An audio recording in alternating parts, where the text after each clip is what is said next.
Praise the lord. प्रभुंकर महानाम को धन्यवाद हो।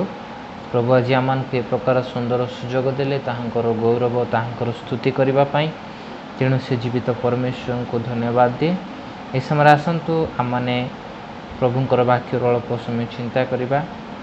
आज टॉपिक हूँ क्षमार शक्ति।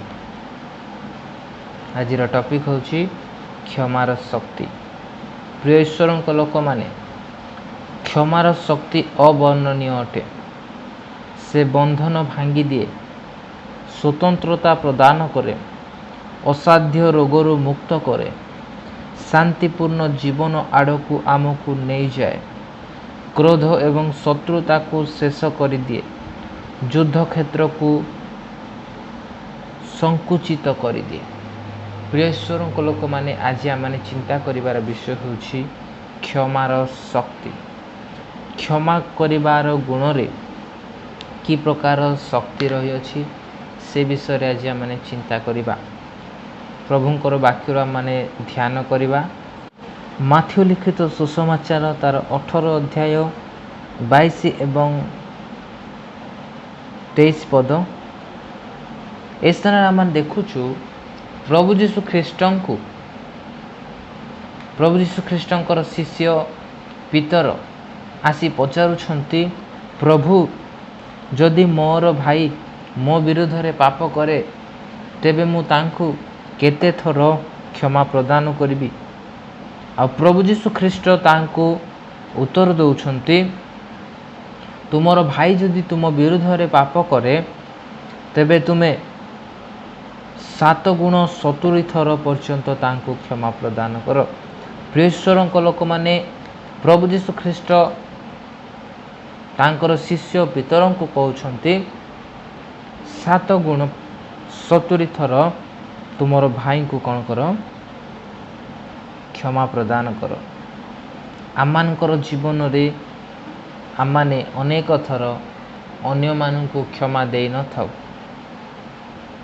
कारण अनेक लोक माने जेतेबेले आमानक विरुद्ध रे कौनसी कार्य करती, आमानक विरुद्ध रे कथा कहती, से समय आमाने सेमानकु क्षमा दे न थाउ किंबा सेमानकु आमाने क्षमा मागी न थाउ।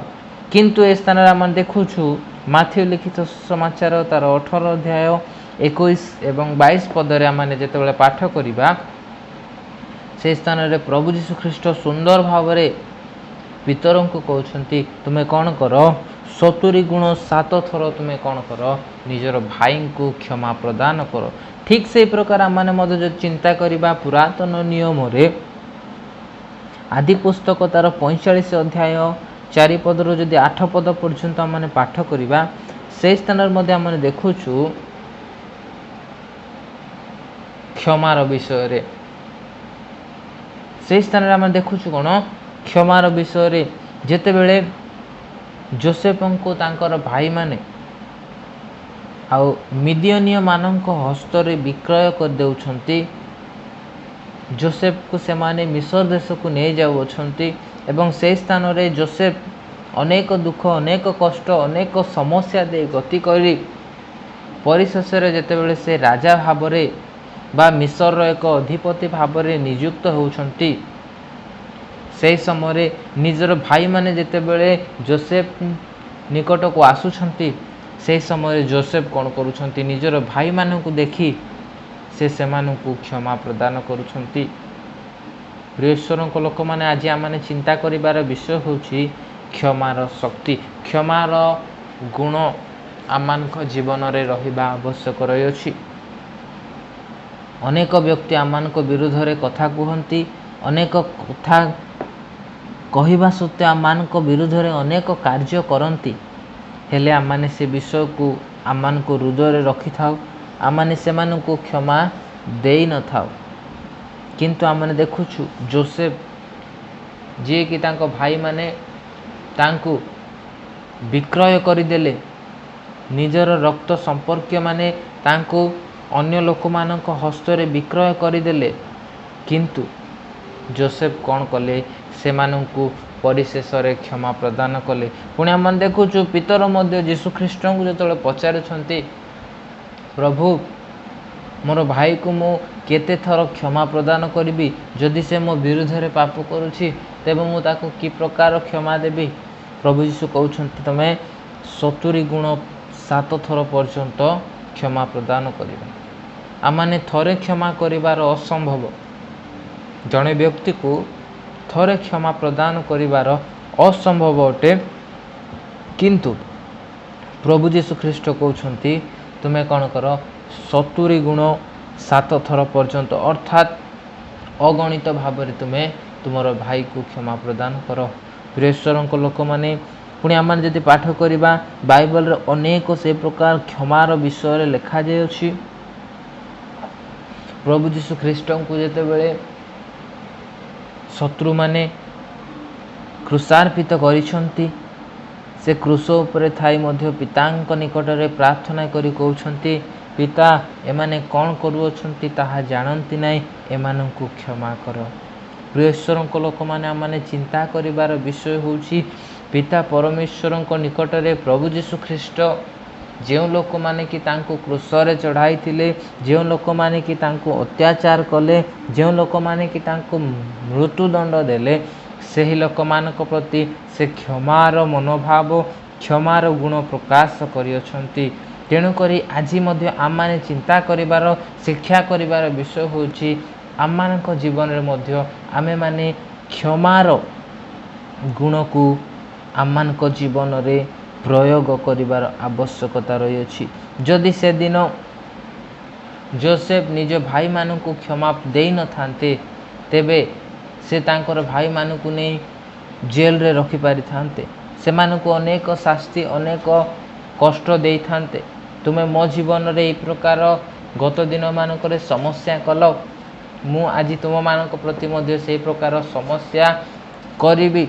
ए प्रकार मनोभाव जोसेफ कर नथिला, से सेमानक प्रति दयार मनोभाव क्षमार गुण आसे प्रकाश कले। मु आज आपण मानकु आ गोटे छोट कहानी कहबा पाई चाहे। दिने जणे व्यक्ति थिले, तांकर बयस प्राय 60 वर्ष होइथिला, जे कि एक सरकारी अधिकारी भावे कार्य करि सारिथिले। वर्तमान से अवसर प्राप्त होई पेंशन उठाउथिले। तांकर 4 जण पिला थिले, 4 जण उत्तम चाकरी रे नियुक्ति थिले। तांको जीवन रे कौनसी विषयर उणा नथिला। स्त्री को हत्या करिबा परे स्वामी फांसी लगाई आत्महत्या करिदेला। सकाळे कुकुर गुड़िकर अविरत भुकिबा शुणी पड़ोशी माने उठी पड़िले। आखपाख लोक से घर आगरे ठूल हो गले। सेठाकार दृश्य देखी समस्ते स्तब्ध हो गले। 2 जण महिला माने मध्य बेहोश हो गले। सेठारे एपरी भयंकर दृश्य जहा देखी लोक मानकर लोम टांकुरी उठिथिला। कोठरी मध्य स्त्री मृतदेह रक्त रे जुड़ुबुड़ु होई पड़ी रहिथिला। तांकर 2 हाथ कटा होइथिला। गोटिए चक्षु बाहर करी दिया जाइथिला। ताहार चक्षु सहित जिह्वा मध्य काटी बाहर करी दिया जाइथिला। ए स्त्री सहित एहाठारु नीच और क्रूरतापूर्ण व्यवहार आउ कौन होई पारे। सही कोठरी रे स्वामीर शरीर मध्य फांसी रे झुलुथिला। जिह्वा और चक्षु बाहरी पड़िथिला एवं चेहरा नील पड़ी जाइथिला। किछि समय पर जेतेबेले पुलिस आसी सेठारे पहुँचिले, असंख्य प्रश्न पचरा गला, मात्र सही हत्यार कौनसी मध्य कारण बुझा पड़िला नहीं। प्रतिवासी माने आत्मीय माने बंधु बांधव माने अनेक प्रकार कहानी कहूथिले, मात्र सेमानक कहानी रे गोटिए कथार सामंजस्य थिला। स्वामी स्त्रींकर मध्यरे मोटे पड़ू नथिला। दुहे सबु बेले झगड़ा करुथिले। केते थर स्वामी न खाई घरु बाहरी जाउथिला। स्त्री ठीक समय रे रोषेबास करू नथिला। दुहे भिन्न भिन्न कोठरी रे सोउथिले। स्त्री सबु बेले चित्कार करुथिला। ଥରେ ଦୁଇଥର ସେ ଆପଣା ସ୍ୱାମୀକୁ ମଧ୍ୟ ପ୍ରହାର କରିଛି। ସେ ମଧ୍ୟ ଓଲଟି ତାହାକୁ ପ୍ରହାର କରୁଥିଲା। ସ୍ତ୍ରୀ ଅନ୍ୟ ଲୋକମାନଙ୍କ ଆଗରେ ନିଜର ସ୍ୱାମୀକୁ ଅପମାନ କରୁଥିଲା। ଏହି ପ୍ରକାର ସେମାନଙ୍କର ଜୀବନରେ ପ୍ରତ୍ୟେକ ଦିନ ପ୍ରତ୍ୟେକ ସମୟରେ କଳହ ସୃଷ୍ଟି ହେଉଥିଲା। ଏତିକି ବେଳେ ଜଣେ ବ୍ୟକ୍ତି ସେମାନଙ୍କ ମଧ୍ୟରେ କହୁଛନ୍ତି, ଜଣେ ଲୋକ ମଝିରେ ପଚାରିଲା, ସେହି ଲୋକ ନିଜର ସ୍ତ୍ରୀକୁ ହତ୍ୟା କଲା କାହିଁକି? ସେ ଏତେ ହଇରାଣ ହୋଇଥିଲା ଯଦି ଆତ୍ମହତ୍ୟା କରିଥାନ୍ତା। ହୁଏତ ତାର ମନରେ ଏହିପରି ଚିନ୍ତା ଉଠିଥିବ, ମୁଁ ତ ମରିବି, ମାତ୍ର ତାକୁ ମଧ୍ୟ ବଞ୍ଚିବାକୁ ଦେବି ନାହିଁ। ତାକୁ କାହିଁକି ବଞ୍ଚିବାକୁ ଦେବି? ଶତ୍ରୁତା, ଘୃଣା, ତିକ୍ତତା ଏବଂ ପ୍ରତିଶୋଧ ନେବାର ଭାବନା ତାହାକୁ ପାଗଳ କରିଦେଲା। ପରିଶେଷରେ ଏହା ଆରମ୍ଭ ହୋଇ କେତେ ବର୍ଷ ହୋଇଗଲା। ପିଲାମାନଙ୍କୁ ଯେତେବେଳେ ପଚରାଗଲା, ସେମାନେ କହିଲେ, ଯେଉଁ ଦିନଠାରୁ ଆମ୍ଭମାନଙ୍କର ଜ୍ଞାନ ଉଦୟ ହେଲା, ଆମମାନେ ଜ୍ଞାନବୋଧ ହେଲୁ, ସେହି ଦିନଠାରୁ ଆମ୍ଭେମାନେ କେବଳ ସେମାନଙ୍କୁ ଝଗଡ଼ା କରିବାର ହିଁ ଦେଖିଛୁ। ଦିନକର ଘଟଣା 1980 ମସିହା ମେ ମାସ 18 ତାରିଖ ସକାଳ 6:31 ଆମେରିକାର ସେଣ୍ଟ ହେଲେନ ନାମକ ଏକ ଆଗ୍ନେୟଗିରି ଫାଟିଥିଲା। ଏହି ସମ୍ବାଦ ସାରା ପୃଥିବୀରେ ବିସ୍ତାରିତ ହେଲା। 10 ମାଇଲ ଉଚ୍ଚ ପର୍ଯ୍ୟନ୍ତ ଧୂଆଁ ଏବଂ ବାଷ୍ପ ଉଠିଲା। ଲକ୍ଷ ଲକ୍ଷ ଏକର ଭୂମି ଜଳି ପୋଡ଼ି ପାଉଁଶ ହୋଇଗଲା। ଅନେକ ବର୍ଷ ଧରି ଭୂମି ମଧ୍ୟରେ ଯେଉଁ ଲାଭା ଫୁଟୁଥାଏ, ତାହା ଏହି ଆଗ୍ନେୟଗିରିରୁ ବାହାରି ଆସେ, ପୁଣି ବାହାରକୁ ଆସି ସବୁକିଛି ନଷ୍ଟ କରିଦିଏ। ଏହି ପରିବାରରେ ତାହା ହିଁ ହେଲା। ବର୍ଷ ବର୍ଷ ଧରି ତାଙ୍କ ମଧ୍ୟରେ ଯାହା ଆଉଟୁ ପାଉଟୁ ହେଉଥିଲା, ତାହା ଏହି ହୀନ କାର୍ଯ୍ୟ ରୂପେ ବାହାରି ଆସିଲା। ଆଜି ମଧ୍ୟ ଆମେ କେତେ ଥର ଭୂସ୍ଖଳନ ବିଷୟରେ ଶୁଣିଅଛୁ। 1992ରେ କେରଳରେ ଏକ ଭୟଙ୍କର ଭୂସ୍ଖଳନ ହୋଇଥିଲା।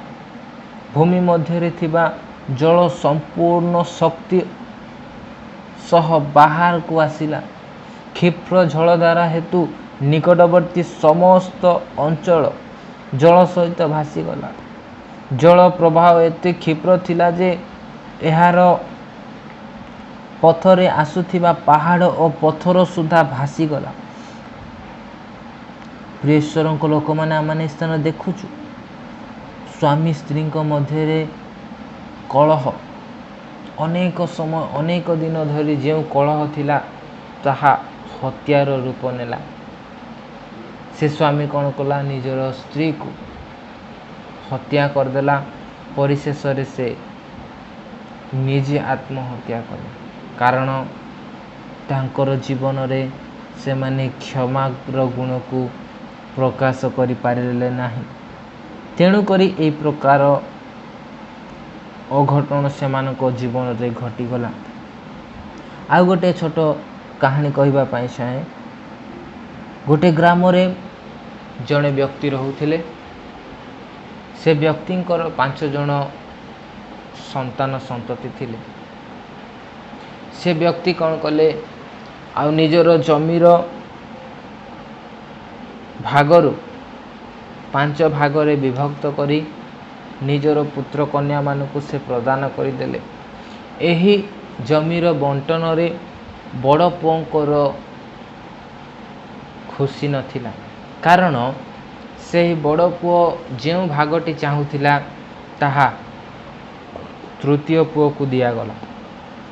ତେଣୁ ସେ ନିଜର ପିତାଙ୍କ ଉପରେ କ୍ରୋଧ କରି ସେ ଘରୁ ବାହାରିଗଲା। ସେହି ଦିନଠାରୁ ସେ ନିଜର ପିତାଙ୍କର ଘରକୁ ଆସିଲା ନାହିଁ। ଯେତେବେଳେ କୌଣସି ଭଲ ମନ୍ଦ ପର୍ବପର୍ବାଣି ହୁଏ, ସମସ୍ତ ସନ୍ତାନ ସନ୍ତତି ବାପା ମାଙ୍କ ସହିତ ଘରେ ଏକାତ୍ର ହେବା ସମୟରେ ବଡ଼ ପୁଅ କିନ୍ତୁ ଘରକୁ ଆସୁନଥିଲା। ए प्रकार अनेक दिन बीतीगला। दिने तांकर बापा प्रभु यीशु ख्रीष्ट को विश्वास कले, प्रभु यीशु ख्रीष्ट को उद्धारकर्ता रूपे ग्रहण करी से ही ग्रामर एक सम्मान प्राप्त व्यक्ति भावरे परिचित हेले एवं से निजर पुओं को साक्षात करने निमंते जेतेबेले तांको घर को गले से समय तांकर बड़ पुओ से सफा सफा मना करदेले, मु पिता को देखा करी नाही कि तांको सहित कथबार्ता करी नाही। यही कथा शुणी से व्यक्ति जनक निजर घर को फेरी आसिले एवं अनेक दिन पर से शଯ୍ୟାगत हेले। जेतेबेले से शଯ୍ୟାरे अछंती से निजर बंधु बांधव निजर ज्ञाति कुटुंब मानकु कहउछंती मु मोर पुओ सहित साक्षात करिबा पई चाहे, मु मोर बड़ पुओ को साक्षात करी तांको सहित कथबार्ता हेबा पई चाहे। जेतेबेले बंधु बांधव माने यही कथा तांकर पुओं निकटरे जाई कहिले से आसीबा पई प्रस्तुत नथिले। एई प्रकार भावरे आ से व्यक्तिंकर मृत्यु हो गला। जेतेबेले मृत्यु हो गला लोक माने तांको कबर देवा निमंते प्रस्तुत करुछंती, मंडली रे पालक प्रचार करुछंती, समाधि कार्यक्रम आरंभ होउछि। ठीक से समय जड़े व्यक्ति पछ द्वार दे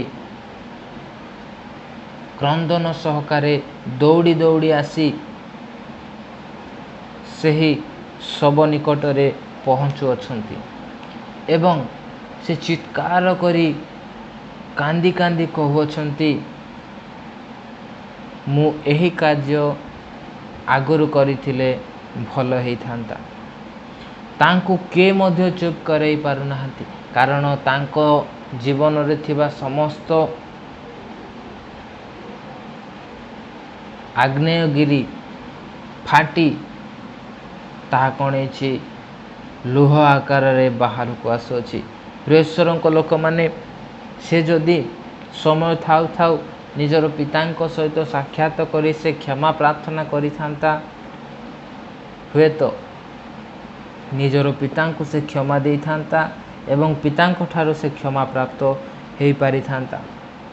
अनेक दिन पर्यंत से निजकू से प्रकार